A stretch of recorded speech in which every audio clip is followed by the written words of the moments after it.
Hello दोस्तों, स्वागत है आपका मेरे YouTube चैनल मिलेगी मंजिल में। आज हम सुनते हैं धनतेरस पर्व आखिर क्यों मनाते हैं। भगवान धन्वंतरी के बाद माता लक्ष्मी 2 दिन बाद समुद्र से निकली थीं, इसीलिए उस दिन दिवाली का पर्व मनाया जाता है। भगवान धन्वंतरी की पूजा अर्चना करने से आरोग्य सुख की प्राप्ति होती है। धनतेरस की कथा सुनते हैं। कार्तिक मास के कृष्ण पक्ष की त्रयोदशी तिथि को धनतेरस का पर्व मनाया जाता है। शास्त्रों के अनुसार इस तिथि को समुद्र मंथन के समय भगवान धन्वंतरी अमृत कलश लेकर प्रकट हुए थे। इस वजह से इस तिथि को धनतेरस या धन त्रयोदशी के नाम से जाना जाता है। भगवान धन्वंतरी के अलावा इस दिन माता लक्ष्मी, धन के देवता कुबेर और मृत्यु के देवता यमराज की भी पूजा की जाती है। इस दिन दीपावली का पर्व शुरू हो जाता है और इस दिन सोना चांदी या नए बर्तन खरीदना बहुत शुभ माना जाता है। चिकित्सा विज्ञान का इस दिन हुआ था प्रचार। भारतीय संस्कृति में स्वास्थ्य को ही सबसे बड़ा धन माना गया है और इस दिन को राष्ट्रीय आयुर्वेद दिवस के रूप में भी मनाया जाता है। मान्यता है कि भगवान धन्वंतरी को भगवान विष्णु का अंश माना जाता है और इन्होंने ही संसार में चिकित्सा विज्ञान का प्रचार और प्रसार किया। इस दिन घर के द्वार पर तेरस दीपक जलाए जाने की प्रथा है। धनतेरस 2 शब्दों से मिलकर बना है, पहला धन और दूसरा तेरस, जिसका अर्थ होता है धन का 13 गुना। भगवान धन्वंतरी के प्रकट होने के कारण इस दिन को वैद्य समाज धन्वंतरी जयंती के रूप में मनाता है। धनतेरस का पर्व मनाने का क्या कारण है, सुनते हैं।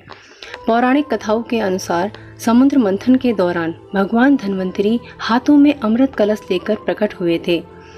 जिस तिथि को भगवान धन्वंतरी समुद्र से निकले वह कार्तिक मास के कृष्ण पक्ष की त्रयोदशी तिथि थी।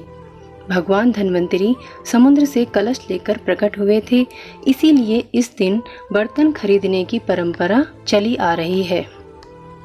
भगवान धन्वंतरी को विष्णु भगवान का अंश माना जाता है और इन्होंने ही पूरी दुनिया में चिकित्सा विज्ञान का प्रचार और प्रसार किया। भगवान धन्वंतरी के बाद माता लक्ष्मी 2 दिन बाद समुद्र से निकली थीं, इसीलिए उस दिन दीपावली का पर्व मनाया जाता है। इनकी पूजा अर्चना करने से आरोग्य सुख की प्राप्ति होती है। धनतेरस की पौराणिक कथा क्या है। एक बार मृत्यु के देवता यमराज ने यमदूतों से प्रश्न किया कि क्या कभी मनुष्य के प्राण लेने में तुमको कभी किसी पर दया आती है। यमदूतों ने कहा कि नहीं महाराज, हम तो केवल आपके दिए हुए निर्देशों का पालन करते हैं। फिर यमराज ने कहा कि बेझिझक होकर बताओ कि क्या कभी मनुष्य के प्राण लेने में दया आई है। तब एक यमदूत ने कहा कि एक बार ऐसी घटना हुई है जिसको देखकर हृदय पसीज गया। एक दिन हंस नाम का राजा शिकार पर गया था और वह जंगल के रास्ते में भटक गया था और भटकते भटकते दूसरे राजा की सीमा पर चला गया। वहाँ एक हेमा नाम का शासक था।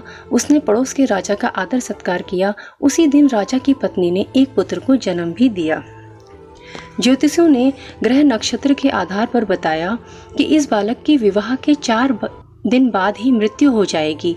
तब राजा ने आदेश दिया कि इस बालक को यमुना तट पर एक गुफा में ब्रह्मचारी के रूप में रखा जाए और स्त्रियों की परछाई भी वहां तक नहीं पहुंचनी चाहिए। लेकिन विधि के विधान को कुछ और ही मंजूर था। संयोगवश राजा हंस की पुत्री यमुना तट पर चली गई और वहां राजा के पुत्र को देखा। दोनों ने गंधर्व विवाह कर लिया। विवाह के 4 दिन बाद ही राजा के पुत्र की मृत्यु हो गई। तब यमदूत ने कहा कि उस नवविवाहिता का करुण विलाप सुनकर हृदय पसीज गया था। सारी बातें सुनकर यमराज ने कहा कि क्या करें, यह तो विधि का विधान है और मर्यादा में रहते हुए यह काम करना पड़ेगा। यमदूतों ने पूछा कि ऐसा कोई उपाय है जिससे अकाल मृत्यु से बचा जा सके। तब यमराज ने कहा कि धनतेरस के दिन विधि विधान के साथ पूजा अर्चना और दीपदान करने से अकाल मृत्यु नहीं होती। इसी घटना की वजह से धनतेरस के दिन भगवान धन्वंतरी और माता लक्ष्मी की पूजा की जाती है और दीपदान किया जाता है।